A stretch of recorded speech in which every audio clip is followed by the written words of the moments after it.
देखिए ये बहन ने फरमाया कि अगर एक शख्स है हम उसको तबलीग दीन करते हैं, कोई अच्छी नेकी की बात बताते हैं, बुराई से रोकते हैं और वो हमसे लड़ता झगड़ता नहीं है, बस खामोश हो जाता है, लेकिन हमें यकीन है बाद में जाके फितना अंगेजी करेगा, दूसरों के सामने उल्टी सीधी बातें करेगा, तो अब तबलीग दीन का हुक्म क्या है।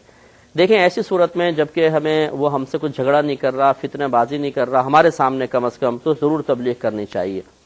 ये सिर्फ इस बात की वजह से छोड़ देना कि नहीं पीठ पीछे जाकर उल्टी सीधी बातें करेगा, इस वजह से तबलीग दीन को तर्क नहीं करना चाहिए। क्योंकि अगर आपने तबलीग दीन तर्क कर दी तो अगर इस शख्स की ऐसी ही आदत है कि ये बोलता ही है, तो ज़रूरी नहीं है कि उसका आपके खिलाफ बोलना आपकी तबलीग दीन के जवाब में ही हो। ऐसे लोग तो मतलब हर चीज़ पे तनकीद करते रहते हैं, तो फिर इसका मतलब है उनकी हर तनकीद के ऊपर जिस पे हमें महसूस हो के तनकीद करेंगे उस चीज़ को छोड़ते चले जाएं, ऐसा नहीं है। इसलिए इनकी बातों की परवाह नहीं करनी चाहिए और ज़रूर तबलीग दीन करें। ये हो सकता है कि आप उसकी ये कैफियत महसूस कर रहे हैं कि ये जाएगा और बोलेगा, लेकिन बाज़ औक़ात ऐसा होता है कि इंसान की कैफियत मुख्तलिफ होती हैं। आपके सामने वो नॉर्मल हालत में बैठा है, लेकिन हो सकता है कोई गम था, कोई परेशानी थी, कोई फिक्र थी जिसका आपको पता ही नहीं है। आपको उसकी साबिक़ आदत मालूम है कि ये बड़े फितना अंगेज़ है, ऐसा वैसा है, लेकिन अभी वो बड़े नरम दिल के साथ बैठा और आपने तबलीग की और दिल पर असर कर गई और उसने उसको कबूल कर लिया और नेक परहेज़गार बन गया, किसी बुराई से बच गया, ये ऐन मुमकिन है। इसलिए किसी की भी मौजूदा कैफियत को साबिक़ा कैफियत पर क़ियास करते हुए ये नहीं सोचना चाहिए कि अब भी इसके ऊपर वही कैफियत तारी है।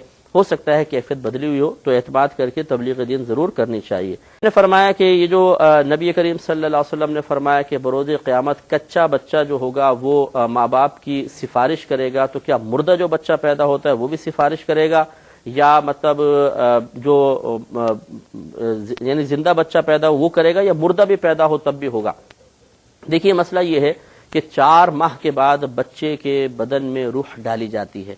4 माह के बाद, ये हदीसों ने कहा, तो इसका मसला सही यही है कि अगर 4 माह बच्चा जिंदा रहा है माँ के पेट में, फिर पैदा होने से पहले अगर वो मर भी गया, तो चूंकि एक मरतबा रूह उसके बदन में आई थी, तो इंशाअल्लाह वो शफाअत करेगा। और अगर ऐसा है कि उसकी रूह ही बदन में नहीं आई, शुरू से ही वो मतलब मुर्दा ही बच्चा है, तो फिर ये कि रूह तो आई नहीं बदन में, तो वो फिर ये सिफारिश का मामला नहीं होगा। एक इन्होंने कहा कि क्या करीबुल बुलूग मुकल्लफ होता है, शरई अहकाम उसकी तरफ मुतवज्जे होते हैं। करीबुल बुलूग को मुराहिक भी कहते हैं, मुराहिक कहते हैं। मुराहिक देखें जब तक इंसान बालिग नहीं होगा, यानी लड़के में बुलूगत की उम्र 12 से 15 साल और बच्ची में 9 से 15 साल के दरमियान है, कि 12 से लड़के में 12 से 15 साल के दरमियान जब कभी आसार बुलूगत जाहिर हो गए बालिग है, वरना 15 साल के बाद तो है ही है। इस तरह बच्ची में 9 से 15 साल के दरमियान कोई बुलूगत वाली बात जाहिर हो गई तो बालिग, वरना 15 साल के बाद तो बालिग है ही है। तो चूंकि बुलूगत के बाद ही शरई अहकाम उसकी तरफ मुतवज्जे होते हैं, तभी वो मुकल्लफ कहलाते हैं। तो इसलिए करीबुल बुलूग गैर मुकल्लफ ही कहलाएगा, उसकी तरफ शरई अहकाम मुतवज्जे नहीं होंगे। कि अगर रमजान के अदा रोजे रख रहे हैं और उसकी नकाहत की वजह से चक्कर बहुत ज्यादा आ रहे हैं नमाज पढ़ते हुए, तो क्या आप बैठकर नमाज पढ़ सकते हैं? जी हाँ बिल्कुल। अगर वाकई ऐसे चक्कर आ रहे हैं कि खड़े होने से इंसान गिर ही जाएगा, तो अगर तकबीर खड़े होकर लगा सकते हैं, कम से कम तकबीर खड़े होकर लगा लें, बाकी नमाज बैठ के पढ़ें। दूसरे ने कहा कि इसी तरह अगर कज़ा रोजे हैं रमजान के, वो हम रख रहे हैं और उसमें ऐसी नकाहत तारी हो रही, चक्कर आ रहे हैं, तो क्या बैठ के नमाज पढ़ सकते हैं?